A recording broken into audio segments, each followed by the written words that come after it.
Stop begadang. Kalau setiap malam rumah Anda berubah jadi medan perang karena anak sulit tidur, video ini untuk Anda. Anda sudah capek, anak masih loncat-loncat, lampu sudah mati tapi mata anak masih segar. Akhirnya Anda marah, anak menangis dan malam ditutup dengan rasa bersalah. Padahal, tahukah Anda, di Jepang, anak-anak dikenal bisa tidur lebih teratur tanpa dibentak, tanpa diancam, dan tanpa drama. Bukan karena anak mereka lebih penurut, tapi karena sistemnya berbeda. Hari ini, kita akan bongkar cara orang tua Jepang membuat anak mudah tidur. Cara yang terbukti, masuk akal, dan bisa langsung Anda terapkan malam ini juga. Tonton sampai habis, karena satu kesalahan kecil yang sering kita lakukan justru menjadi penyebab utama anak susah tidur. Assalamualaikum ayah bunda hebat. Selamat datang kembali di channel Perintis Generasi, tempat kita belajar parenting dengan tenang, berbasis ilmu, dan penuh empati. Di channel ini kita tidak menyalahkan anak, kita membenahi sistemnya. Jika ayah bunda merasa konten seperti ini bermanfaat, mohon dukung channel ini dengan menekan tombol like, subscribe, dan bagikan video ini ke orang tua lain yang mungkin sedang berjuang seperti kita. Dukungan kecil dari ayah bunda sangat berarti agar channel Perintis Generasi bisa terus bertumbuh, konsisten menghadirkan konten berkualitas, dan menjangkau lebih banyak keluarga yang ingin membangun rumah penuh ketenangan. Jangan lupa aktifkan juga lonceng notifikasi supaya ayah bunda tidak ketinggalan pembahasan penting berikutnya. Kenapa anak susah tidur? Mari jujur sebentar, kebanyakan orang tua mengira anak susah tidur karena anaknya kebanyakan main, kurang capek, atau terlalu manja. Kita sering berpikir kalau dia lebih capek, pasti langsung tidur, atau anak ini kebiasaan dituruti. Padahal, menurut pendekatan Jepang, anak sulit tidur hampir tidak pernah disebabkan oleh anak itu sendiri. Anak tidak tiba-tiba memutuskan untuk melawan tidur. Yang terjadi, tubuh dan pikirannya belum siap untuk beristirahat. Masalahnya biasanya ada pada ritme hidup harian yang tidak konsisten dan terlalu padat stimulasi. Sejak pagi, anak dipaksa berpindah dari satu aktivitas ke aktivitas lain tanpa jeda yang cukup untuk menenangkan sistem sarafnya.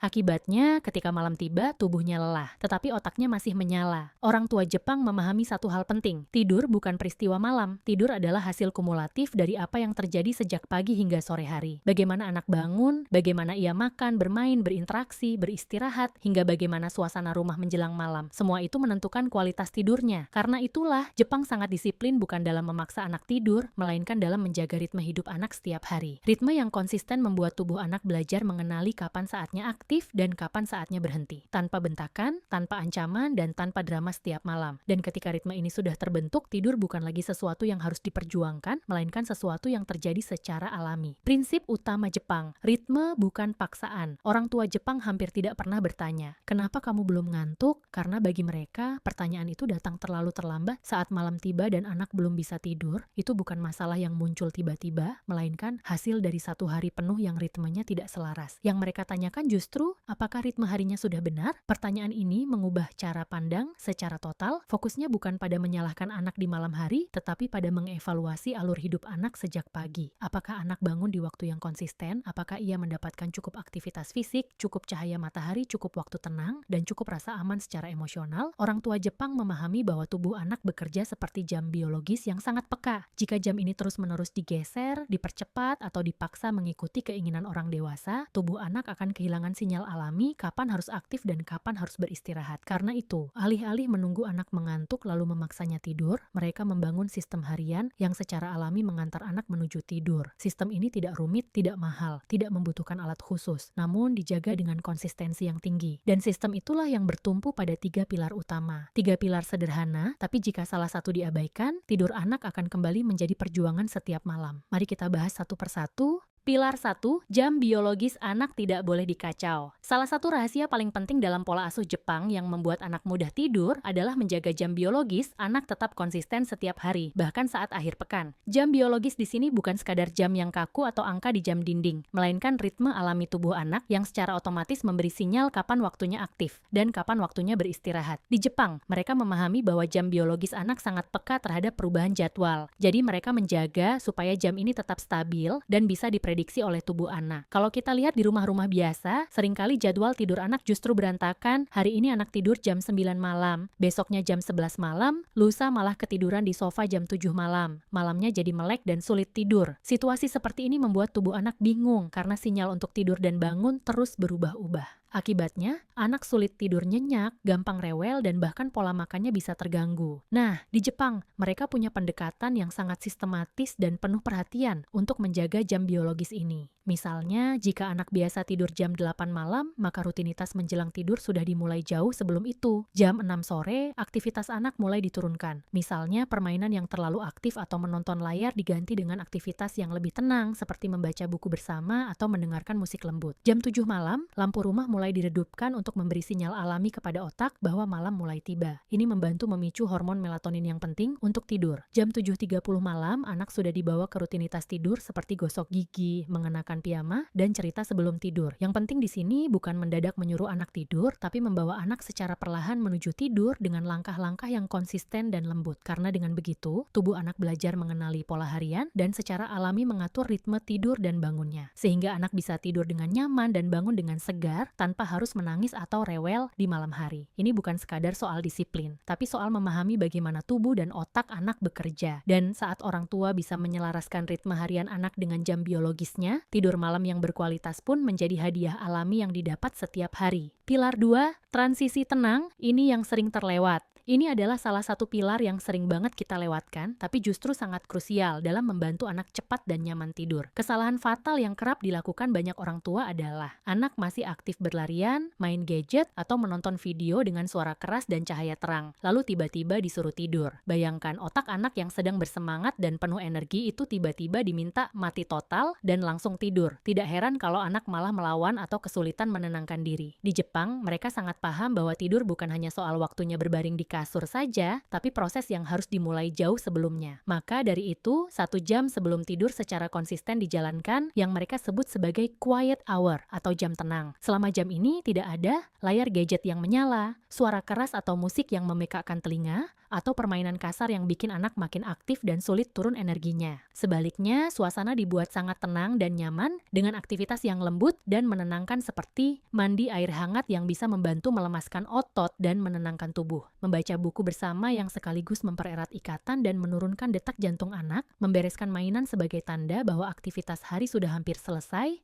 atau ngobrol ringan tentang hari yang sudah dilalui dengan suara lembut dan pelan. Kenapa transisi ini sangat penting? Karena otak anak perlu waktu untuk beralih dari mode aktif penuh energi menjadi mode istirahat dan rileks. Otak anak tidak bisa langsung dimatikan begitu saja. Perlu proses perlahan untuk menurunkan hormon adrenalin dan meningkatkan hormon melatonin yang memicu kantuk. Kalau kita melewati transisi ini, anak biasanya akan kesulitan untuk cepat tertidur dan malah melawan tidur, rewel, atau bahkan mengalami tantrum. Jadi bukan hanya soal waktunya tidur, tapi soal bagaimana kita mempersiapkan anak agar tubuh dan pikirannya siap menerima waktu tidur. Dengan menerapkan quiet hour ala Jepang ini, Anda akan melihat anak menjadi lebih tenang, cepat mengantuk, dan tidur lebih nyenyak, tanpa harus memaksa atau berteriak. Ini bukan soal memaksakan aturan, tapi menciptakan ritual menenangkan yang membuat anak merasa nyaman dan aman. Pilar 3, anak merasa aman, bukan tertekan. Ini adalah pilar paling penting dari semua rutinitas tidur ala Jepang. Banyak orang tua berpikir anak susah tidur karena mereka tidak ngantuk atau terlalu aktif. Padahal kenyataannya, anak yang susah tidur seringkali bukan karena tubuhnya tidak lelah, tapi karena ia tidak merasa aman untuk memejamkan mata. Tidur adalah bentuk kepercayaan. Anak hanya bisa tidur nyenyak ketika merasa aman secara fisik dan emosional. Orang tua Jepang sangat memperhatikan emosi anak menjelang tidur. Mereka tidak memaksa atau menekan anak dengan kata-kata seperti, "Sudah, tidur, jangan rewel." Sebaliknya, mereka memulai dengan empati. "Kamu kelihatan masih banyak pikiran. Mau cerita sebentar?" Hanya dengan mendengarkan 5 menit saja, anak bisa mulai menenangkan diri. Mendengar, dipahami, dan diterima, ini sudah cukup untuk mengurangi kegelisahan. Kenapa ini penting? Otak anak yang gelisah sulit memproduksi hormon melatonin yang memicu kantuk. Jika anak merasa cemas atau takut, tubuhnya tetap siaga, detak jantung tinggi, dan tidur nyenyak mustahil terjadi. Contoh praktik ala Jepang di rumah. 1. Duduk bersama anak di kasur atau di ruang tidur. 2. Tanyakan dengan lembut apa yang membuatnya gelisah. 3. Dengarkan tanpa menyela atau memberi penilaian. 4.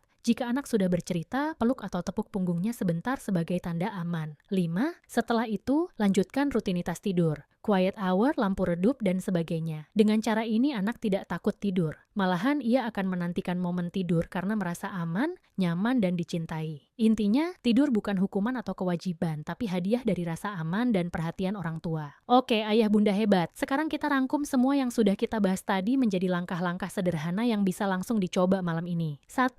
Tentukan jam tidur tetap. Pilih jam tidur anak yang ideal. Misal jam 8 malam. Fleksibel boleh 15-30 menit, tapi konsistensi lebih penting daripada ketepatan mutlak.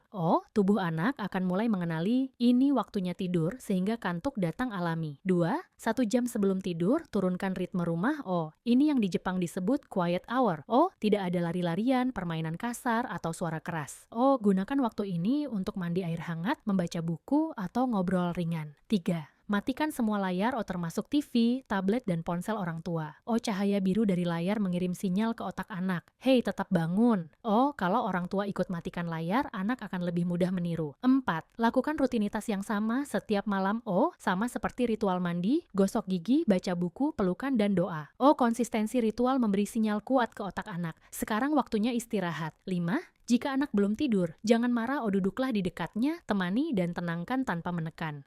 Bisa sambil mengelus punggung atau mendengarkan curhat singkat anak. Ingat, tujuan bukan memaksa tidur tapi membuat anak tenang. Catatan penting, target utama bukan anak langsung tidur. Target utama adalah anak tenang dan merasa aman. Tidur akan datang dengan sendirinya begitu anak merasa nyaman. Dengan rutin praktek langkah-langkah ini, dalam beberapa hari atau minggu, anak akan mulai tidur lebih cepat, lebih nyenyak, dan bangun pagi dengan lebih segar. Dan yang paling penting, tidak ada lagi drama teriakan sebelum tidur. Ayah bunda, anak yang susah tidur bukan berarti nakal atau bandel. Ia hanya butuh sistem yang menenangkan, bukan suara yang meninggi atau perintah keras. Semakin kita memaksa atau menegur, semakin tidur menjauh dan semakin malam anak terjaga. Sebaliknya, dengan ritme yang konsisten, transisi tenang, dan rasa aman, tidur anak akan datang dengan sendirinya, nyenyak dan damai. Ingat, ayah bunda, tidur adalah hadiah, bukan hukuman. Anak yang tidur nyenyak sama dengan anak yang bahagia, tambah orang tua yang tenang. Baiklah, ayah bunda hebat, jika ada satu hal yang perlu Anda ingat dari video ini